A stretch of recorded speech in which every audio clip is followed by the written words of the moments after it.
Mwanyi bulungi ne kajjanjulira Minister avunaanyizibwa ku byenjigiriza Janet Kataha Museveni. Muno kizudde nti ennimi ennansi zandibadde za nkizo nnyo okubanga zisomesebwa abaana okuviira ddala ku kibiina ekisooka okutuuka ku kyokuna nga mwe basomeseza ebintu katugeze science SST nga basomesa mu nnimi zaabwe ennansi. Bw'oba Musoga nga bakusomesa mu Lusoga, bw'oba Omuganda nga bakusomesa mu Luganda, okusobola okuttaanya ekintu ekyo kye baba basomesa abayizi basobole otegeera beppona okutumbula eggwanga ennimi mu ggwanga. Leero twogeddeko n'abasomesa ab'enjawulo ku nsonga eno era babaddeko bye bategeezeza. Kabuye Israel gy'asiibye yatalaaga tulalukubire ku ntono.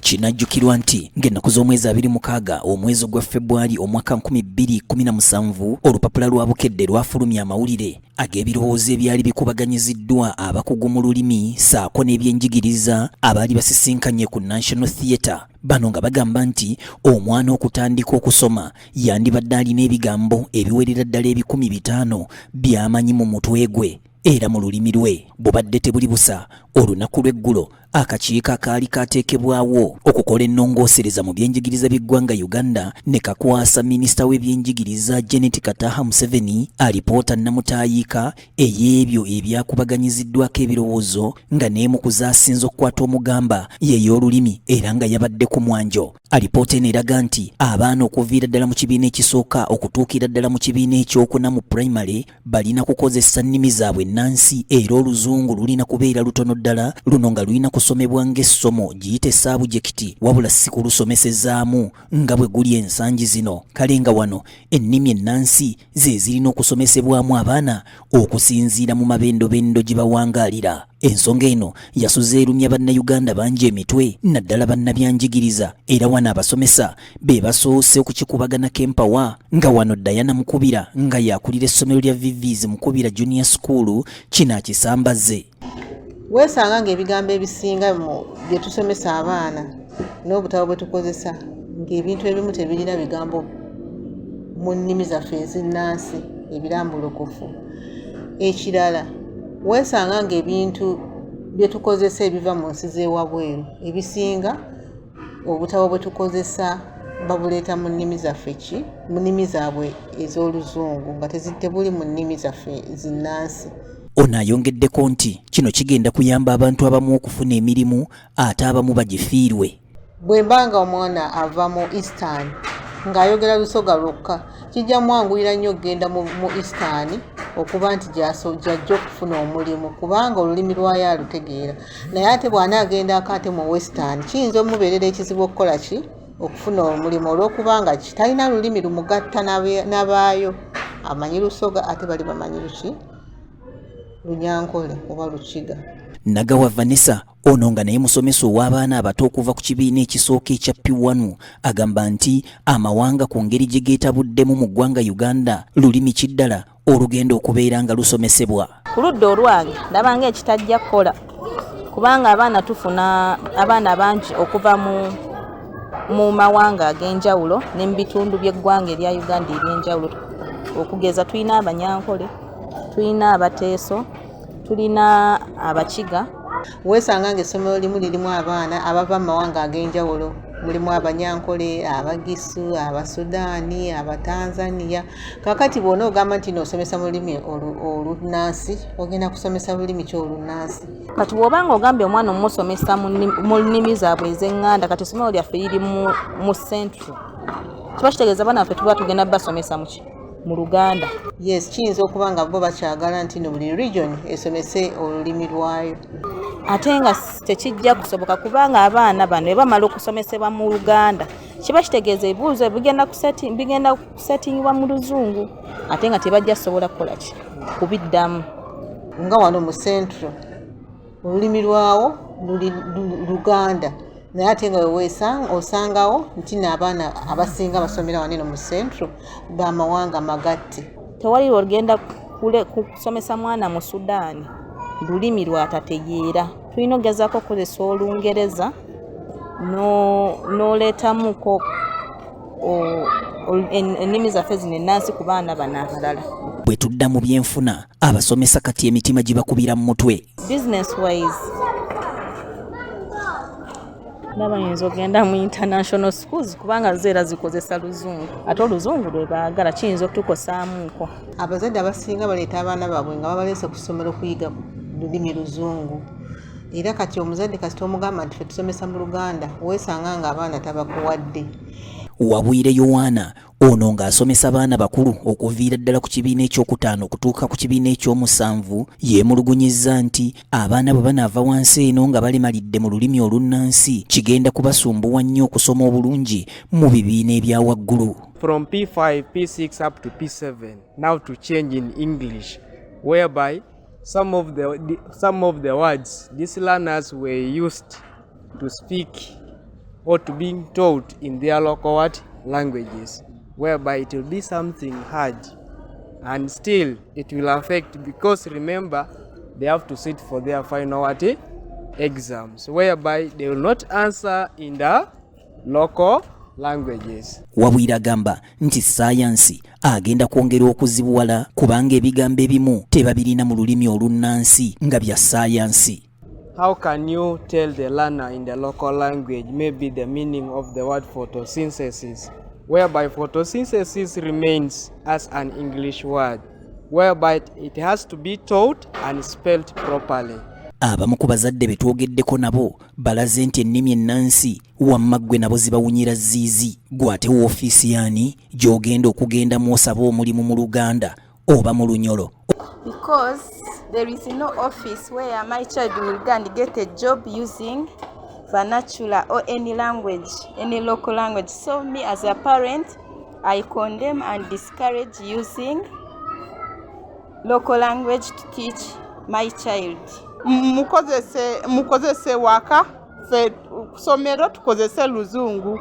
Olulimi asobola oluyigira ewaka n'ekirala bwe babeera nga bali mu biseera byabwe eby'eddembe ne ku ssomero oba nga bazannya nsaawa ya buleeke ne lanchi ojja kwesanga abaana bano nga ojja kusanga nga bamanyi Oluganda era bakyusizzaamu. Ojja kusanga nga bamanyi Olunyankole era nga balwogeddemu. N'ewaka abaana bano bwe baddayo ewaka ennimi zaabwe era bazikozesa.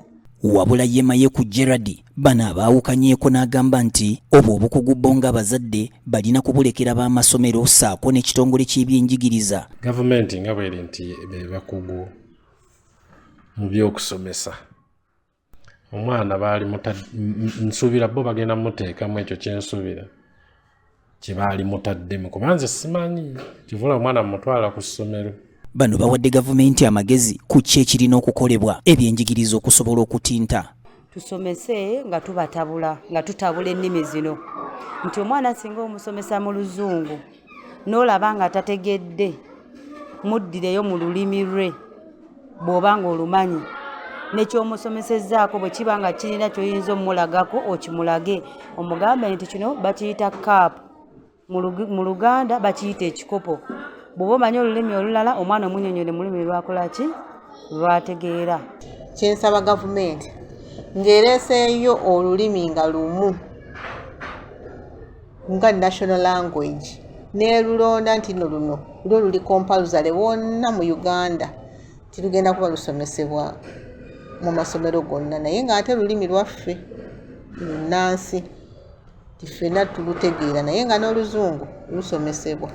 Kati nganze bwe naba nkinonze bayinza okugamba nti nooba nsosola naye ate nga si kya busosoze naye ng'ate era kyo ekyamazima nze ndaba olulimi Oluganda abantu abasinga balutegeera era batalumanyi nnyo bamanyiimu akatini era bwe baba nga basazeewo nti bakuluyiga lubanguyira okuyiga.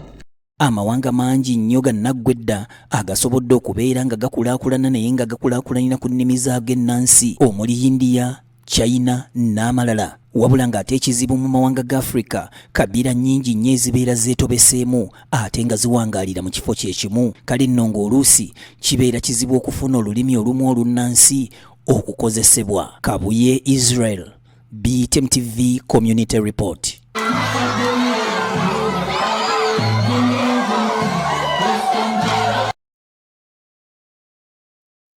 Akakiiko kano ka Education Policy Review Commission oluvannyuma lw'okukwasa Minisita Janet Kataha Museveni bino bye kaazudde.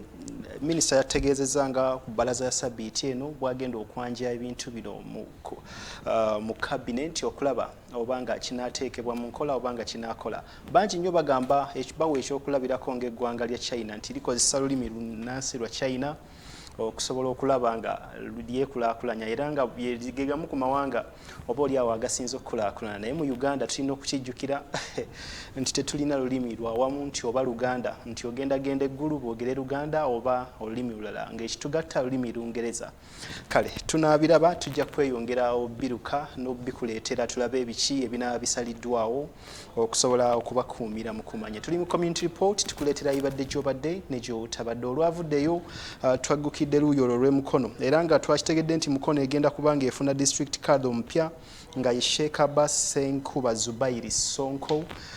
Ng'ono nno Abayisiraamu bamulinamu nnyo essuubi ddene nti oba oli awo agenda kutereeza Obuyisiraamu obugambibwa okuba nti no butaaguddwa olw'enkaayana z'ebyenfuna ezifumbekedde mu ddiini eno mu district ey'e Mukono. Tukitegeddeko nti ono waakutuuzibwa wiiki eno era nga akiikirira Abayisiraamu bano ku lukiiko olukulu olwa National Assembly Hajji Asumani Muhumuza asabye Abayisiraamu bano kale okweyisa mu ngeri etaswaza ddiini.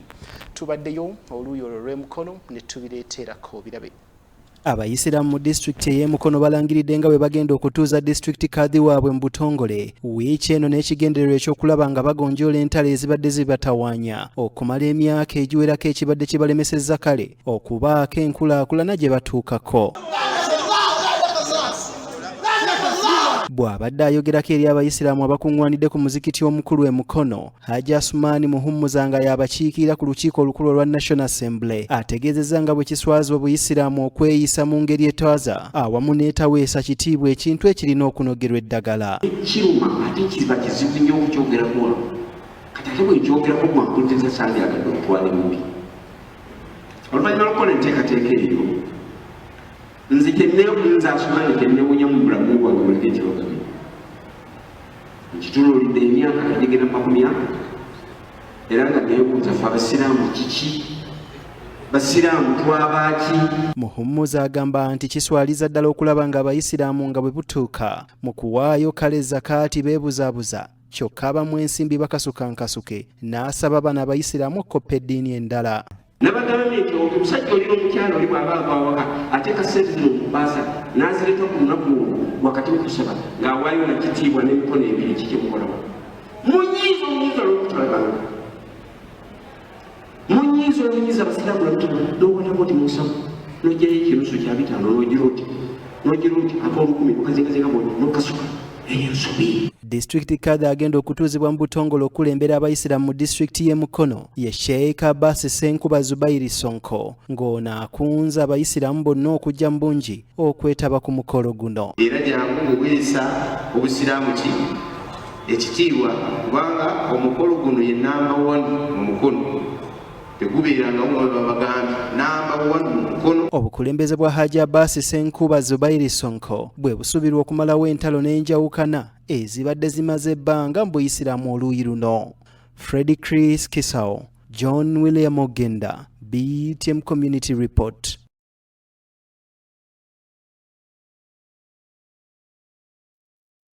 Kale ebyo bibadde luuyi olwo olw'Emukono.